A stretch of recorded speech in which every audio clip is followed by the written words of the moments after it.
Greetings and welcome to On the Table. We're broadcasting on RTM Click and MyTV's Berita RTM channel 123, which is also live streaming on YouTube. I'm your host, Otto Othman.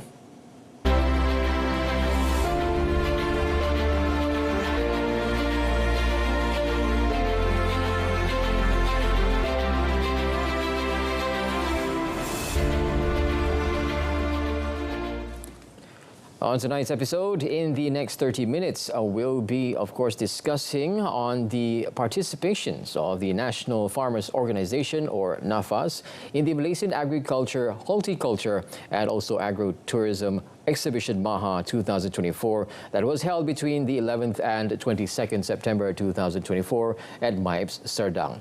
Now, we welcome to the studio NAFAS General Manager, Muhammad Faris Arifin, into the studio. Thank you very much for coming. Yeah. You're welcome. Thank you. Now, before we even start, I'd just like to congratulate first on your success in achieving almost 1 million in sales during the exhibition. Thank you. How does that make you feel? Yeah, of course, we were very happy as a team. We managed to achieve that after so much Maha that we have participated. So this year is Maha 100 years. So kind of like, I would say, interesting to achieve this, significant milestone during this Maha 100 years. I would like to say as well, congratulations on being the General Manager also of NAFAS as well. Thank you. You've just held this title since last year. Last year, correct. And I think having more than, 400,000 active members in the organization is kind of a daunting task. So how does that even, make you feel as well? Yeah, okay. Of course, NAFAS being the apex body of the three-tier farmers organizations throughout Malaysia. So we are the apex body for 14 state-level farmers organizations and also 280 area farmers organizations throughout Malaysia. So of course, it's a daunting task, but of course, I'll take it on a stride for me to help the agenda of the current Madani government to reform the agriculture industry as a whole. Well, thank you very much for that. Now, which goes down to my next question over here. Now, NAFAS main goals. What is the main goals for NAFAS? Okay, specifically for Maha, of course, representing the interests of our farmers at the national level to advocate, for the policies and programs that will benefit the farmers. Of course, we from NAFAS, we needed to be there at the Maha, right? Because this is the largest event of the Agriculture Ministry. So over there, of course, normally from the previous Maha, we will be given a big pavilion for us to showcase and brand the farmers organization, but this year we switched the tactical a little bit, so we spread over our booth at 5 different zones, and this year's target is to get more sales out of these exhibitions. Yeah. Well, you mentioned sales, yes, almost 1 million in sales. I mean, how does that even, how did you even achieve that? It's not only about sales, but then again, achieving that is definitely a significant aspect in NAFAS. But what does that actually mean in your perspective? Okay, so basically, we managed to achieve that, of course, with the support of the ministry and also all the other agencies, other relevant agencies involved in, making this year's Maha a success. So with over 5.5 million visitors recorded for this year's event. So of course, we had this kind of like golden opportunity to get this kind of sales. So spreading over 5 booths, over 5 zones. So we managed to showcase and sell all the Pladang brands that is that is within our guardianship. Yeah, so we were selling fertilizers, agricultural inputs, poultry, frozen products, and you name it. So all of this, managed to get, very warm reception from the crowds. Yeah. That's awesome. Now, moving on to our next question here. How does actually NAFAS participation in Maha benefit local farmers? And given that it's nationwide farmer network and also involvement in agriculture-related businesses, how does it actually work? Okay, so first of all, like I said previously, so Maha being the largest event under the Agriculture and Food Security Ministry. So of course we use and utilize this opportunity to, I would say, brand and position the farmers' organizations properly. So this is the time where we showcase all the farmers' organizations' activities, all the farmers' organizations' product, and having lots of activities throughout the nation. So with this, participation of all the smallholder farmers' product under Pladang brand, that we help them to sell at Maha. So this kind of like, actually there is a Pladang brand. We were selling like 2-in-1 coffee. We were selling like amplang of fish crackers. We were selling like, specialty chemicals, specialty fertilizers, and also other agricultural inputs over there. So having this visibility actually helps, the farmers' organizations to portray themselves as a, capable entity to help the government in terms of portraying the healthy activities in the agriculture industry. Yeah. What's also great is that you have all these new products, innovative products being showcased at the exhibition. Now, I would like to ask as well, where there are new initiatives or collaborations launched by NAFAS, were there any initiatives or collaboratives under NAFAS? Okay, so basically for this Maha, we managed to launch 2 products. So one is Pladang 25, which is a slow-release fertilizer. So this fertilizer is actually a new and innovative product from one of our subsidiaries. So this product actually can reduce the consumption of chemicals, but at the same time improve the yield on your crop. So this product can be used on various crops. So that is one. And the second is we also promote our city agriculture kit. Wow. So it kind of like a small kit where you have all you need within that small box. I want that. Yeah, of course. So it's a missed opportunity for me, but yeah, okay, all right. Okay. So aside from that, what are the strategies that NAFAS use to actually promote sustainable agricultural practices? Okay, so like the product that we launched during the Maha. So basically, with more innovations in terms of coming out with new innovative products that can help reduce the chemical consumption that will harm our soil, especially for monocrops. So this is the time where we showcase our capabilities in terms of the R&D, coming out with new products that can actually improve your yield, and at the same time helping the soil health as well. Yeah, so that is one of the ways that we can help to promote sustainable agriculture practice. Now, what about the Maha Go Global segment over here? How did the Maha Go Global segment actually facilitate engagement between Malaysian entrepreneurs and foreign exhibitors? What insights or feedback did NAFAS gather from this agreement or this segment? Oh, okay.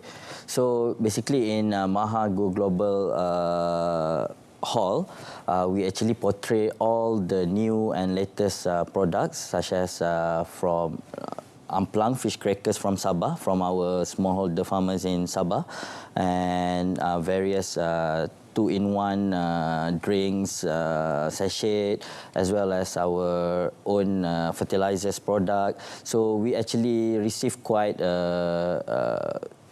generous feedback from various agriculture players from Japan, from Thailand, Myanmar, and Cambodia. So now we are in advanced talks with them in terms of potential collaborations. Yeah. Wow. Well, with that, of course, there's a lot more that we can discuss, and we'll be going for a very short break in just a moment. And then when we come back, we'll still talk to Faris Arifin, NAFAS General Manager.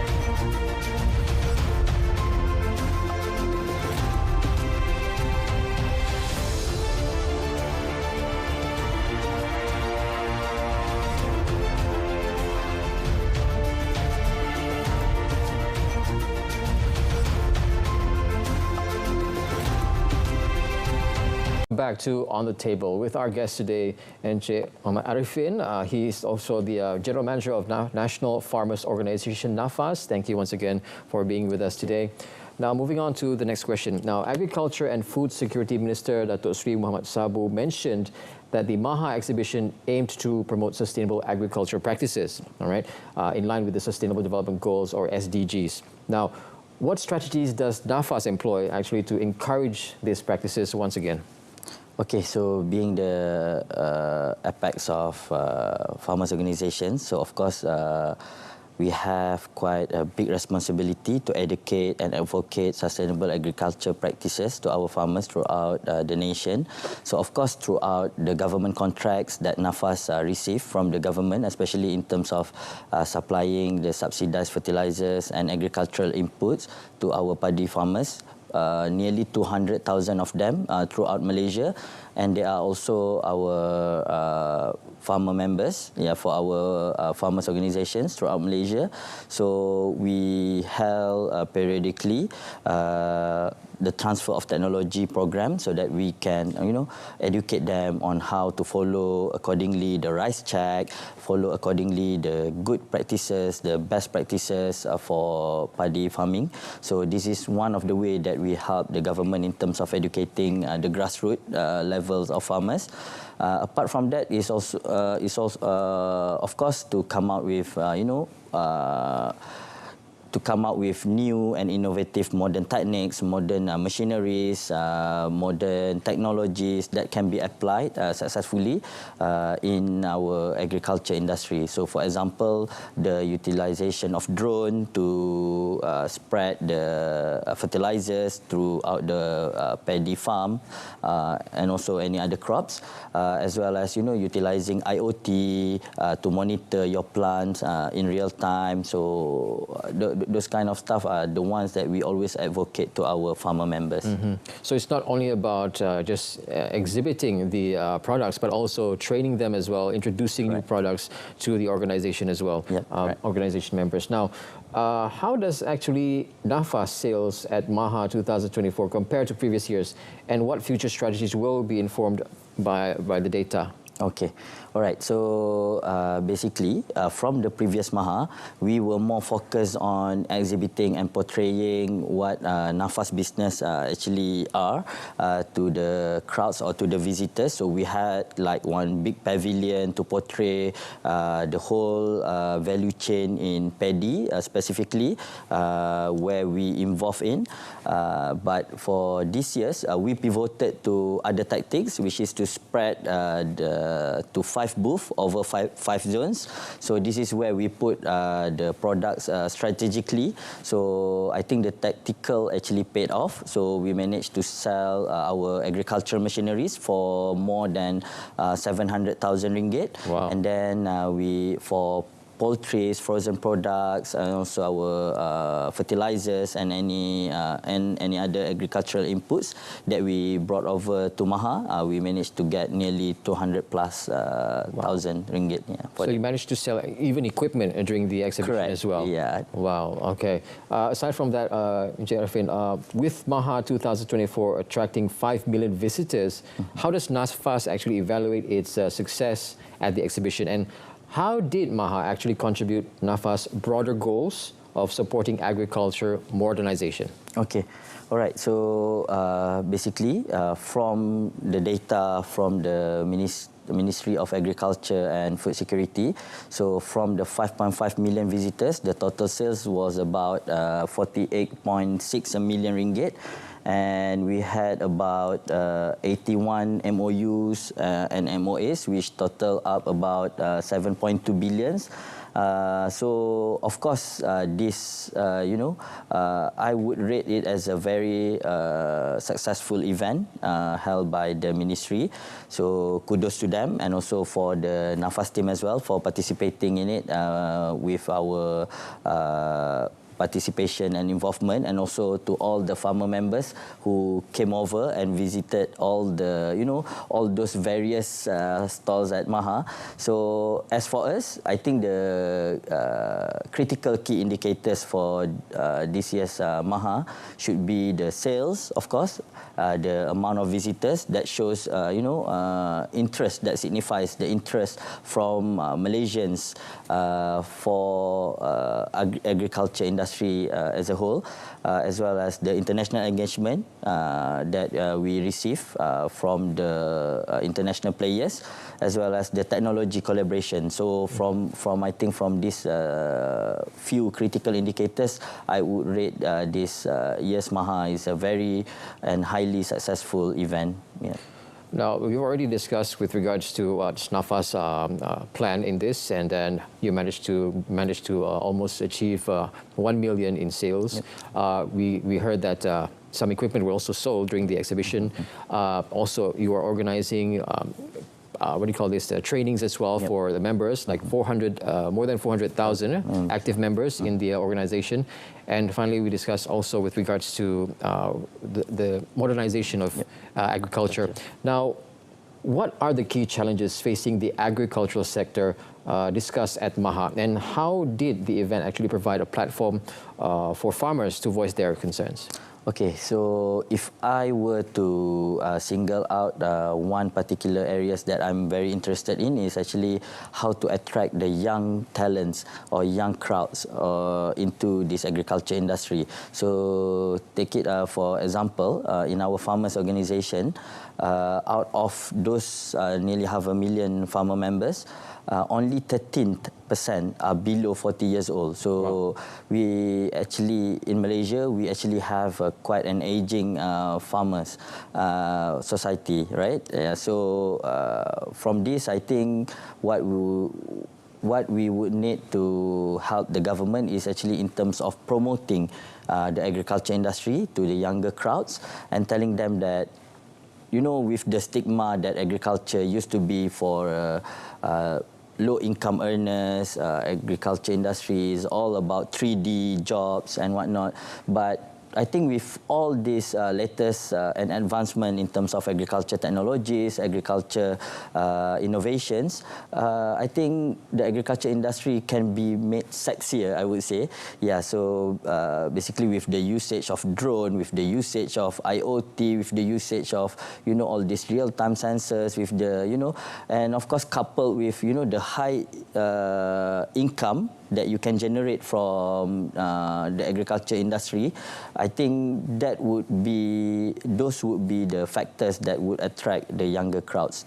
And also, for example, recently, the government has launched the fresh export of durian to China. So now we, the farmers from Malaysia, can export fresh durian to China directly. So can you imagine, like, one durian, Musangking durian, you can sell at 350 ringgit.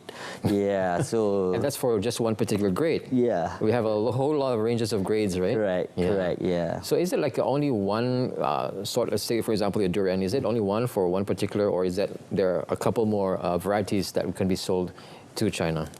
Okay, so taking for example, because we from NAFAS, we always try to advocate and support government agenda and aspirations within this agriculture and food security industry.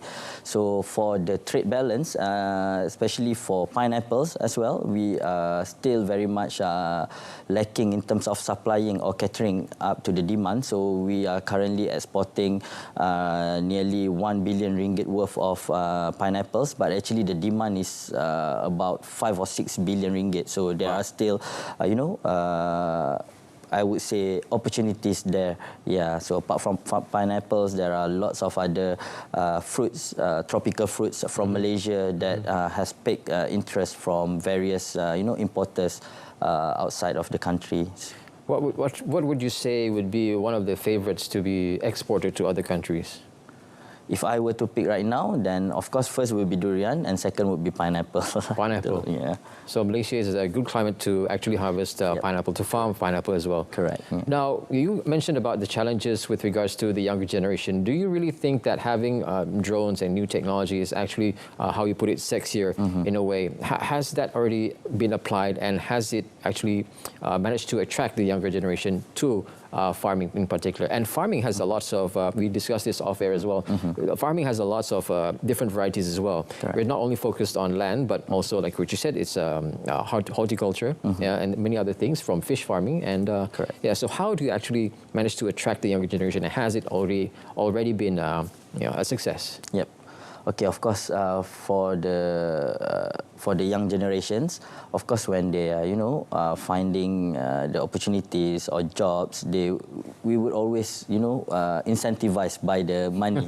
Okay, so of course, what we need to portray that agriculture industry can actually be a good source of income, either passive or active, right, for this younger generation. So, of course, not only, you have to plant durian or pineapples to get that kind of money, but, of course, you can also invest in, aquaculture, you can invest in various other, agro-based food industries. So you're saying that NAFAS also promotes in a way that you should invest as well. Aside from just being a farmer, you can also invest in farming as well. Correct. Yeah, that would be another source of income, for the young generation to have, extra cash lying around. Yeah, so because now it used to be, the era of digitalization, so everybody would like to, invest in digital technologies and whatnot. But then after post-COVID era, I would say, so when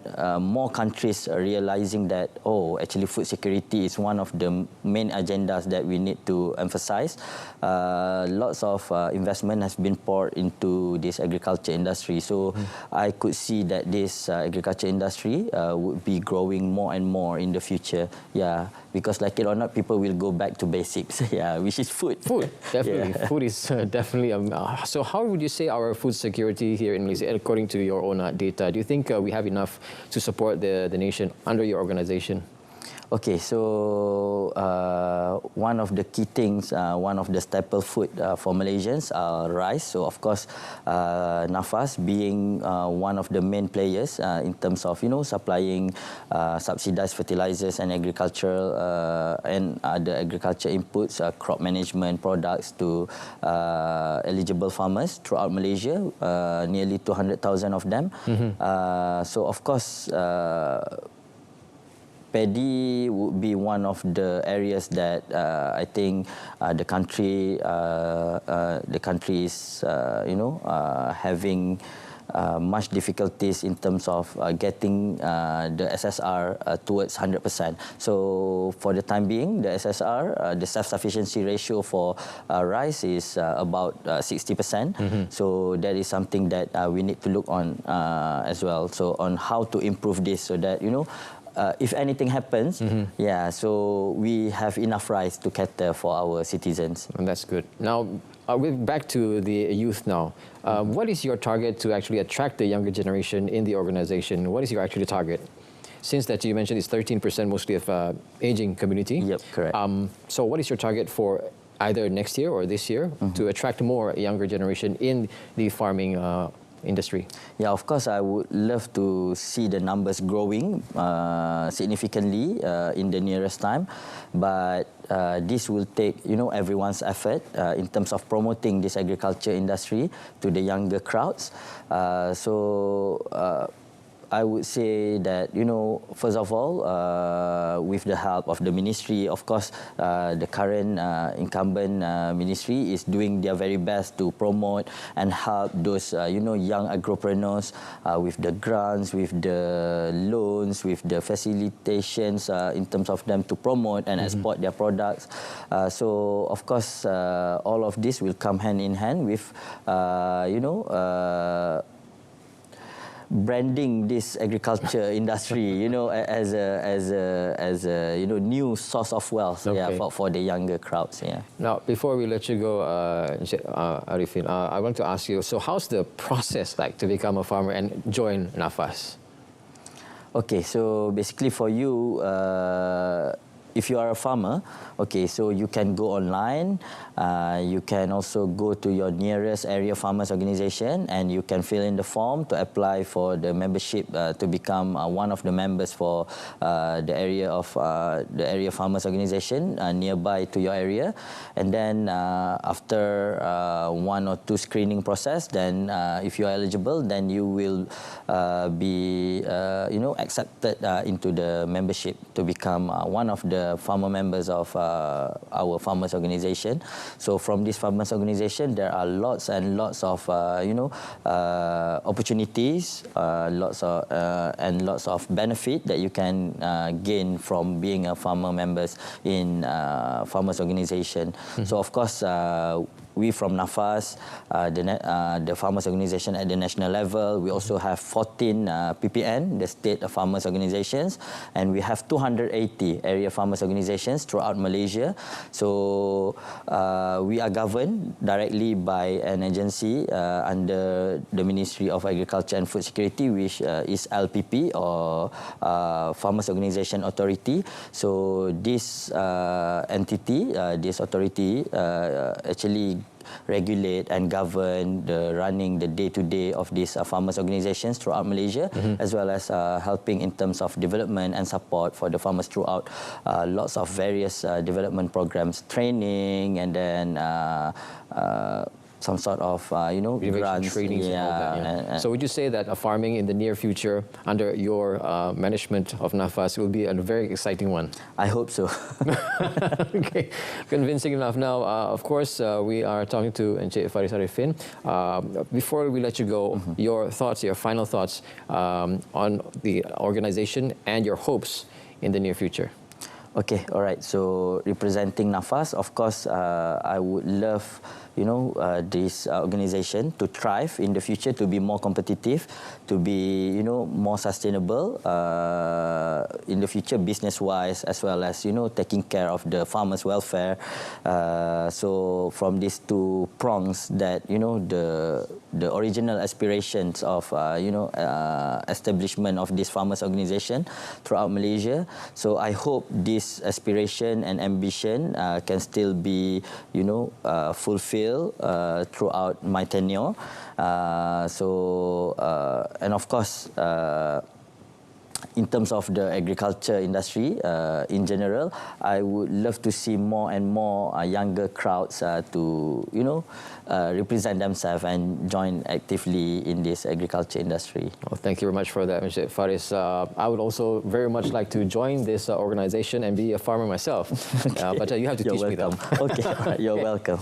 All right, that's all the time that we have for On the Table this wonderful evening. And we've been talking to NAFAS General Manager Muhammad Faris Arifin. A repeat of this episode's broadcast can be viewed again at the same time tomorrow and subsequent days on both, of course, RTM Click and MyTV's Berita RTM channel, which is also live streaming on YouTube. Till next Thursday, we'll discuss on another topic, so stay tuned for that. I'm Otto Othman, signing off.